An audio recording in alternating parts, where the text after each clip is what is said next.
मेरे dear students, आप सबका स्वागत है ई 201 के रिवीजन लेक्चर में। अगर हम बात करें तो क्योंकि स्टूडेंट्स ने रिक्वेस्ट किया कि उनको एक बार पीएन जंक्शन डायोड और ट्रांजिस्टर की जो भी बेसिक्स है उनको एक बार रिवाइज करना है ताकि हम लोग आगे बढ़ें।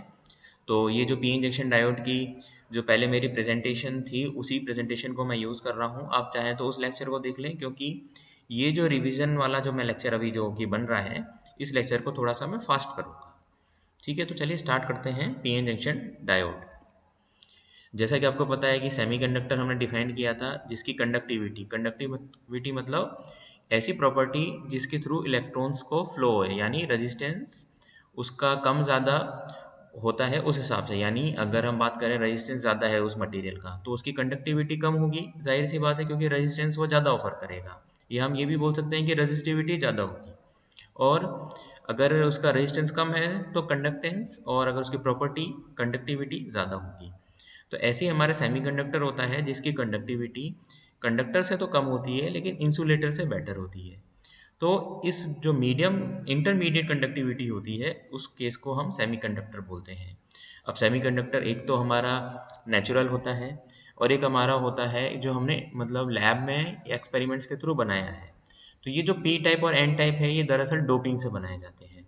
तो पी टाइप और एन टाइप सेमीकंडक्टर अगर इनको हम अगर इंडिविजुअली यूज़ करें तो इंडिविजुअल सेमीकंडक्टर का यूज़ कम है। फॉर एग्जांपल आपने सिलिकॉन को उसको डोपिंग कराया आपने थर्ड ग्रुप के एलिमेंट से, तो सिंगल सेमीकंडक्टर की जो यूज़ है वो लिमिटेड है। इसलिए अगर हमने कुछ एक्सपेरिमेंट्स के थ्रू डिज़ाइन किया और हमने पाया कि अगर हम एक पी टाइप मटेरियल और एन टाइप मटेरियल को साथ में जोड़ेंगे मतलब एक प्रोसेस के थ्रू, तो हमारा एक पीएन जंक्शन फॉर्म होता है। और ये पीएन जंक्शन काफ़ी एप्लीकेशन में यूज़ में काम आता है, जैसे कि आपने देखा रेक्टिफायर, और बात करें तो diode as a switch. Rectifier में भी आपने देखा half wave rectifier, bridge wave rectifier, full wave rectifier. तो इस तरीके से हम पीएन जंक्शन डायोड या पीएन जंक्शन की हम एप्लीकेशन काम में लेते हैं। तो जैसा कि मैं बता रहा था, it can function as rectifier amplifier. दरअसल PN junction simple PN diode से नहीं होगा, उसके लिए हमें ट्रांजिस्टर की जरूरत पड़ती है, यानी दो पीएन जंक्शन की जरूरत पड़ती है। स्विचिंग हम डायोड की तरह भी ले सकते हैं काम में और ट्रांजिस्टर से भी यूज कर सकते हैं, और कोई भी जो दूसरे ऑपरेशन है जो हमारे इलेक्ट्रॉनिक सर्किट्स में काम में आते हैं। अब PN junction can not be produced by simply pushing two pieces together और बाय वेल्डिंग। नहीं, बिल्कुल सही बात है कि ये ऐसे नहीं, क्योंकि ये एक इलेक्ट्रॉनिक कॉन्सेप्ट है। तो इनके लिए इनका जो प्रोसेस होता है वो अलग ही होता है, क्योंकि अगर हम इस तरीके से यूज़ करेंगे तो उसमें हमारे डिसकंटिन्यूटी क्रिस्टल स्ट्रक्चर, यानी आपकी थोड़ा सा ये इन डीप वाला पॉइंट है कि अगर क्रिस्टल स्ट्रक्चर के अगर डिसकंटिन्यू हो गई तो वो हमारा सेमीकंडक्टर बिहेव ही अलग करना शुरू कर देगा। इसलिए बहुत ही केयरफुली और बहुत ही बारीकी से पीएन जंक्शन डायोड को क्रिएट किया जाता है। यानी कि जो कि मेरा दूसरा पॉइंट है, स्पेशल फैब्रिकेशन टेक्निक्स। दरअसल जो टेक्निक यूज होती है उसको हम फैब्रिकेशन टेक्निक बोलते हैं, उनको ही अडॉप्ट किया जाता है पीएन जंक्शन फॉर्म करने के लिए। अब अगर हम बात करें पीएन जंक्शन क्या होता है, PN junction is a device found by joining P type, यानी पी टाइप जैसे मैं बता रहा था डोपिंग कर रहे हैं बी यानी बी फॉर बोरोन या aluminium, with N type. N type semiconductor बनता है डोपिंग विद हमारा फास्फोरस, आर्सेनिक या एंटीमनी, इनके थ्रू हमारा एन टाइप बनता है। और N type semiconductor and separated by a thin junction. दरअसल वो जो थिन जंक्शन है उसी को हम पीएन जंक्शन बोलते हैं, और इसलिए इसका नाम है आपका जंक्शन डायोड और पीएन जंक्शन डायोड। ये इसका कुछ इलेक्ट्रॉनिक सिंबल है जो कि मैंने बताया था, जैसे कि आप देख पा रहे हैं ये पी टाइप एन टाइप, और जो बीच में ये जो लेयर बन रही है इन दोनों के कंपैरिजन में थिन लेयर है, इसको हम पीएन जंक्शन बोलते हैं। डिप्लीशन लेयर भी इसका नाम है। In P injection diode N is at right and P is at left. ये स्टूडेंट ने एक क्वेश्चन पूछा था कि सर ये राइट और लेफ्ट, राइट और लेफ्ट का बस हमारे कन्वेंशन के लिए है। अगर वो हमारा अगर इंडस्ट्री से मतलब हम अगर ऑन बोर्ड बात करें या हम जैसे पीसीबी में यूज़ कर रहे हैं तो उसमें प्रॉपर सिंबल होते हैं, प्रॉपर इंडिकेशन होते हैं उसकी डेटा शीट में। यहाँ पर हमने एक जस्ट फॉर हमारे कन्वींस के लिए हमने एन को राइट में रखा और पी को लेफ्ट में रखा। तो अगर जाहिर सी बात है मेजोरिटी कैरियर्स, यानी मेजोरिटी कैरियर्स वो कैरियर जो हमारे करंट कॉन्स्टिट्यूट यानी करंट फॉर्म करने में मददगार होते हैं। तो पी में तो होते हैं होल्स और एन में होते हैं electrons. Formation of depletion layer, अगर डिप्लीशन लेयर बनती है कैसे बनती है, जब अभी तक हम मान के चल रहे हैं कोई हमारा एक्सटर्नल कनेक्शन नहीं है।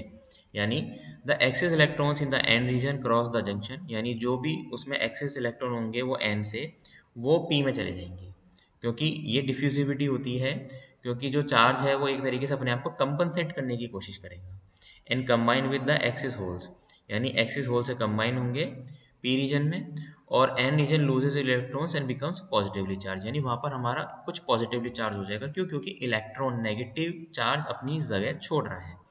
पी रीजन एक्सेप्ट इलेक्ट्रॉन, जाहिर सी बात है क्योंकि वहां पर पॉजिटिव है ऑलरेडी, तो वो एक्सेप्ट करेंगे और वो नेगेटिवली चार्ज हो जाएंगे। या फिर हम कह सकते हैं कि वहां पर कुछ जो पर्टिकुलर पॉइंट हैं वहां पर मतलब होल्स इस तरफ आएंगे और इलेक्ट्रॉन दूसरी तरफ जाएंगे, तो कुछ पर्टिकुलर डेफिशिएंसी क्रिएट होगी। और ये सब होने के बाद में एक पॉइंट पे माइक मतलब ये एक्शन स्टॉप हो जाएगा। क्यों हो जाएगा? क्योंकि जो बाउंड्री है, यानी जो उसको हम लेयर्स बोल रहे हैं, वहां पर इमोबाइल आयंस क्रिएट हो जाएंगे। इमोबाइल्स आयन क्रिएट होने की वजह से ये जो एक्शन है ये स्टॉप हो जाएगा। And additional electrons from the N region are repelled by the net negative charge from P region. अब वहां पर पॉजिटिव नेगेटिव मिल गए और वो इमोबाइल आयन है, यानी वो नेगेटिवली चार्ज आयन है, तो इस कारण उनको फोर्स लगेगा। फोर्स लगेगा मीन्स वो अपने रीजन में रहेंगे, वो उसको क्रॉस नहीं कर पाएंगे अनटिल अनलेस हम उसके एक वोल्टेज, यानी वो जो इलेक्ट्रिक फील्ड होगी उस एक्सटर्नल वोल्टेज की वजह से ये जो इंटरनल डिप्लीशन लेयर में जो इलेक्ट्रिक फील्ड हुई उसको वो क्रॉस नहीं कर जाए, यानी हमें एक्स्ट्रा फोर्स एक्स्ट्रा पुश करना पड़ेगा। और वो पुश होता है हमारा एक्सटर्नल वोल्टेज, जिसको हम बाइसिंग भी कहते हैं। And additional holes from the P region are repelled by net positive charge of N region. तो नेट रिजल्ट क्या आया? Creation of thin layer of each side of junction, यानी एक थिन लेयर बन जाएगी हर एक जंक्शन की साइड पे, विच इज डिप्लीटेड, यानी वो खाली हो गई होगी, मतलब which is depleted of mobile charge कह रहे हैं, यानी मोबाइल मतलब मूवमेंट, यहाँ पर मोबिलिटी, मोबिलिटी का मतलब होता है मूवमेंट, यानी उसके खाली होने के कारण हमारी डिप्लीशन लेयर क्रिएट होती है। डिप्लीशन लेयर का जनरली जो ऑर्डर होता है वो 1 माइक्रोमीटर या फिर हम कह सकते हैं 10 की पावर -6 मीटर के बराबर होता है।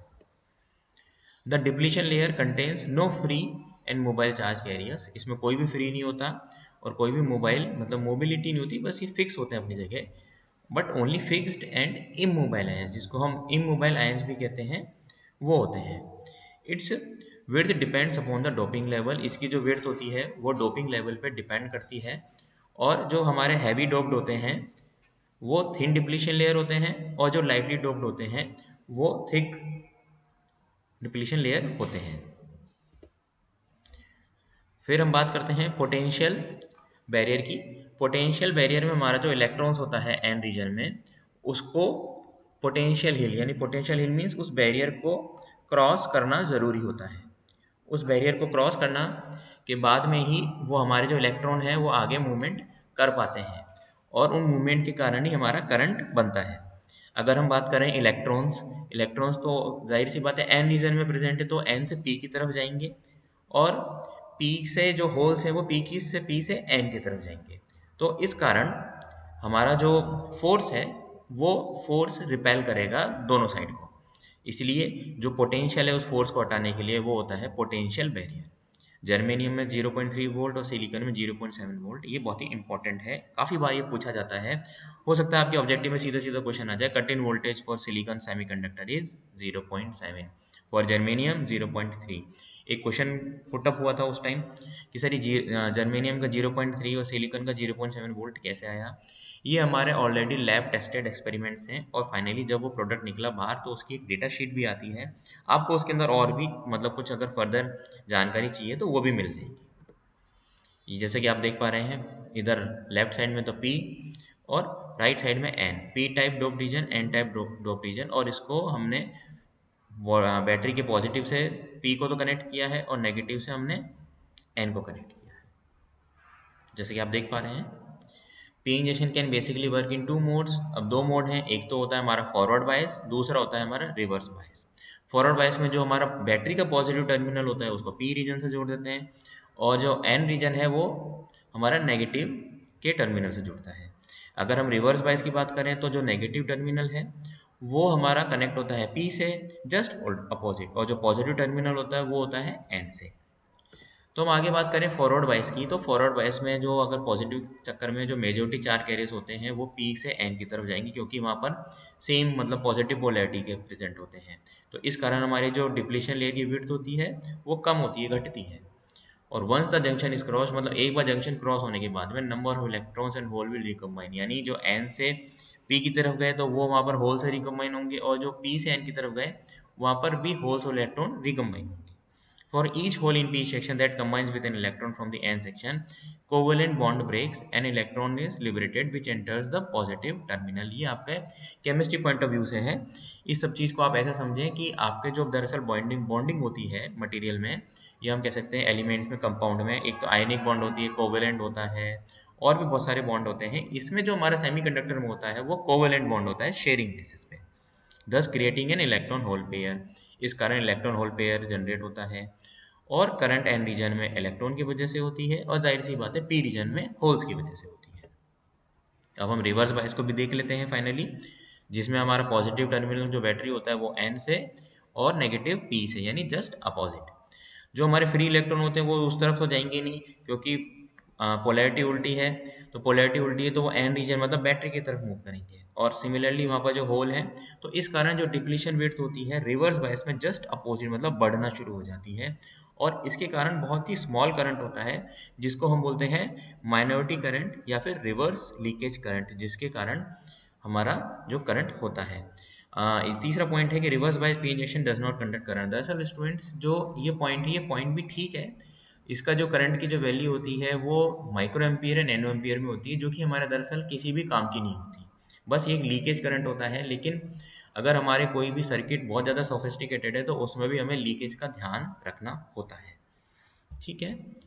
ओनली माइनॉरिटी कैरियर, जैसे कि मैंने बताया, very low reverse saturation current, leakage current, और जिसका जो ऑर्डर होता है वो माइक्रो एम्पियर में।